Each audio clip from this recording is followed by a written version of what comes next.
Great academies of the rabbis were established and thousands of new laws formulated. There, those same Pharisees who killed Jesus Christ remained the undisputed rulers of Judaism.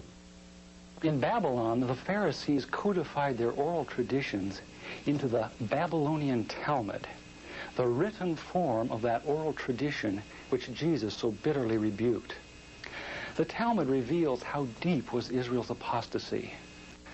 The Talmud also helps us understand the basis for Christ's unflattering descriptions of the Pharisees. Jesus described the Pharisees as hypocrites, children of hell, blind guides, whited sepulchres, full of dead men's bones.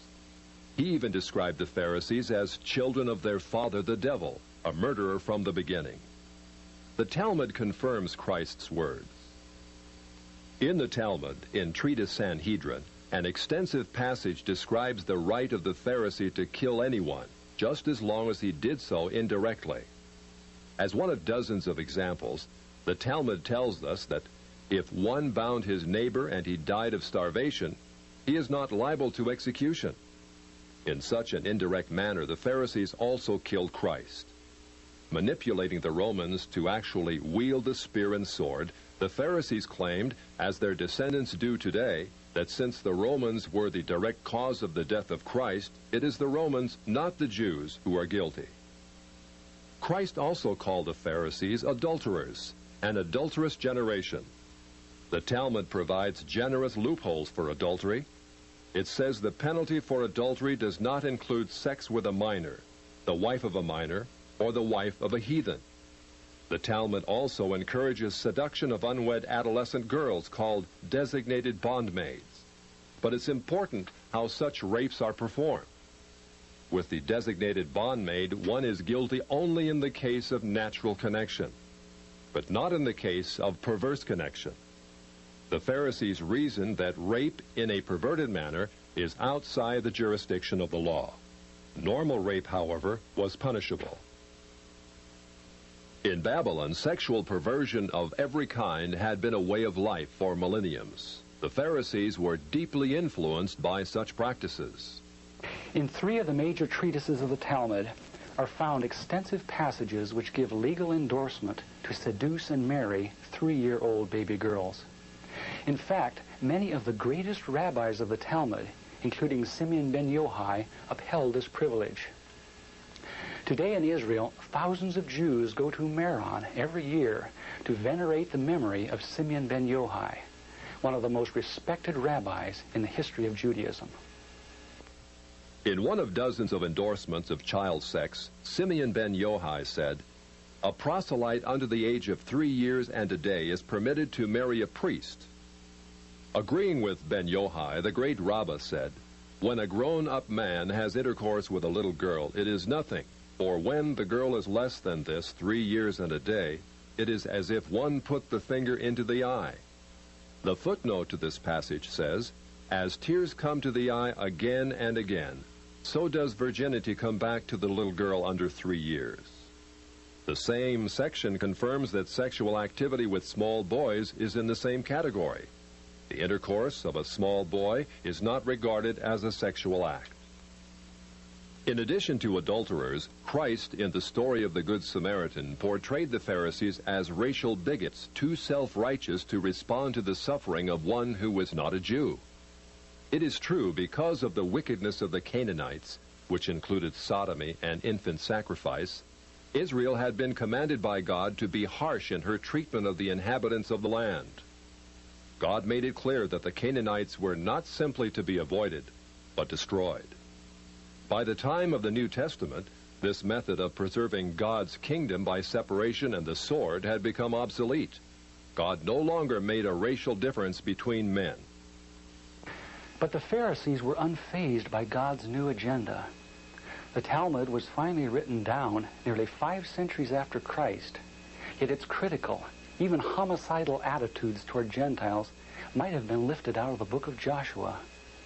However, the quickest way to grasp the Talmudic view of Gentiles is not directly from the Talmud, but from the Jewish encyclopedias. If we quote an isolated opinion from the Talmud, A rabbi may quickly object, saying, but that is not the overall opinion of the Talmud. That is not the definitive view.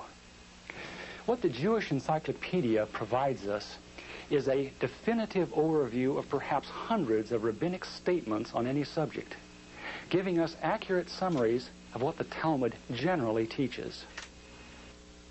In its article on Gentiles, the Jewish Encyclopedia begins to define what makes a Jew so different from a Gentile. According to the rabbis, only Israelites are men. Gentiles they class not as men, but as barbarians. Since Gentiles are not men in the fullest sense, so the Gentile is not a neighbor of a Jew. Further, since Gentile laws were too crude to admit of reciprocity, meaning too crude to be taken seriously, the Gentile was forever beneath the Jew. Gentiles were outlawed by God from the beginning, and thus had no property rights.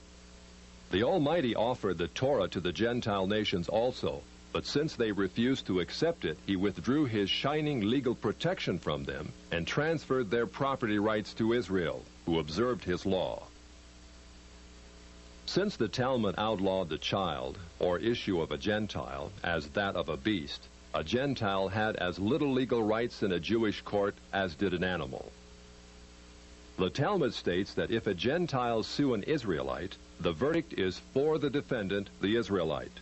Conversely, if the Israelite is the plaintiff, he obtains full damages.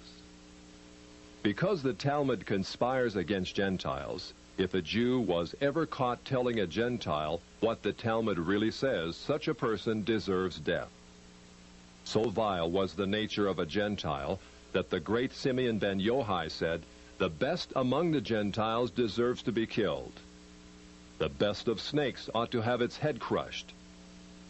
Jews, however, are exalted beings in the Talmud, worthy of praise.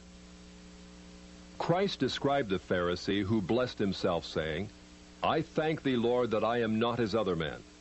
An eminent Talmudic rabbi says the same. "Blessed be thou, who hast not made me a Goy, or Gentile." There is a special antagonism between the Talmud and Jesus. The Talmud attacks him everywhere it can, even his mother. Mary, the Talmud says, was a whore who mated with carpenters. She who was the descendant of princes and governors played the harlot with carpenters. It naturally followed that the scribes declared Christ to be a bastard. In its article on Jesus, the Jewish Encyclopedia says that Jewish writings defame Christ. It is the tendency of all these sources to belittle the person of Jesus by ascribing to him illegitimate birth, magic, and a shameful death. Jesus, according to this article, was considered one of the three worst enemies of Judaism who came to an ignoble end. The Talmud says they subjected him to 4 deaths: stoning, burning, decapitation, and strangling. The Talmud also says he is now in hell, punished with boiling hot excrement. What is Christ's advice as he speaks to us out of hell? The Jewish Encyclopedia quotes Jesus as telling us above all to bless the Jews. He says, "Further their well-being. Do nothing to their detriment. Whoever touches them touches even the apple of his eye." Christians, as followers of the false prophet Jesus, also deserve death. The Jewish Encyclopedia again recaps the Talmud's position. A Gentile observing the Sabbath deserves death. The testimony of a Christian was not admitted in evidence in Jewish courts, and an Israelite who found anything belonging to one who was a Christian was forbidden to return it to him. The Pharisees, through their Talmud, thus gave the Jews an ethic which encouraged bigotry and isolation. But it did worse than that. It invited persecution.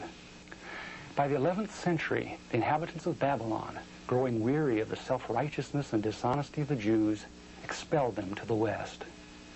That's part of our faith. They had to read the Bible, the Torah. And that carried the Jewish people as a unique people of the book, as we called it. The people of the book not only knew the book, they could read the book. The capacity to ask questions, which is what the Talmudic tradition did across Jewish communities. It never defined the end of knowledge. It never put an exclamation mark on truth. It was constantly questioning, expanding, growing, exchanging between communities, between great scholars and their students. It never ended. It was always iterative. This culture exploded when the walls of the ghetto went down. This same tradition, this same culture is part of us. It's deeply ingrained in our culture, in our thinking, in our traditions. Israel's fight is our fight. We are one. We are united. We will not be discouraged. We will not be defeated. We will not be intimidated. We will not sit down. We will not be silent. We are the worst nightmare of the anti-Semites of the world. The victory is going to be ours.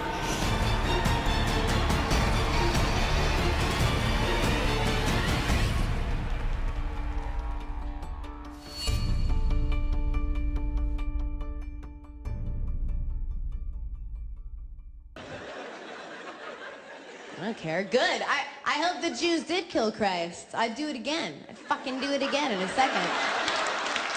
Leave. You can't come in here. This is not your house. This is not your house. We killed Jesus, we're proud of it. Where are you?